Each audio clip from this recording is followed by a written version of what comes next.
Dès 6 heures du matin, sur l'ensemble du territoire national, la démocratie a triomphé. Les Tchadiennes et les Tchadiens ont donné une grande leçon de maturité politique à tous ceux qui étaient dans l'illusion de pouvoir contrôler le droit de vote de nos compatriotes. Les électrices et les électeurs ont bravé la chaleur, les distances et les discours de la peur pour aller accomplir leur devoir civique. Partout dans le pays, dès l'aube, les électeurs ont en effet pris d'assaut les différents bureaux de vote pour exercer le premier des droits démocratiques.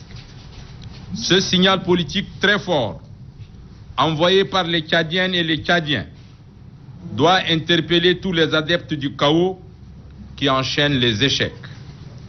La direction nationale de campagne du candidat du consensus Idriss Déby Itno tient à adresser ses vives félicitations à l'ensemble des électrices et des électeurs qui, malgré quelques difficultés organisationnelles, ont massivement participé à cet important exercice démocratique. Les Tchadiens ont démontré à la face du monde le degré élevé de leur esprit civique et leur attachement irrépressible aux valeurs démocratiques. Notre premier motif de satisfaction est donc cette forte mobilisation des électeurs qui donne une mesure juste de la vacuité et de l'infertilité des appels au boycott. L'opinion internationale a ainsi la preuve que le peuple tchadien est du côté de la démocratie et qui rejette avec force le déni de celle-ci. Notre second motif de satisfaction est le calme et la sérénité dans lesquels le scrutin s'est déroulé. Aucun incident, aucune violence et aucune perturbation ne sont venus affecter le vote des Tchadiens.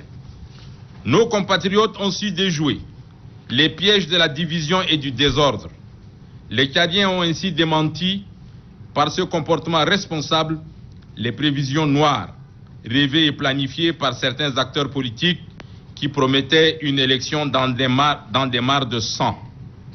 Les Tchadiens ont enfin rappelé l'importance qu'ils attachent à la paix et à la stabilité de leur pays que des esprits mal inspirés projetaient donc de perturber.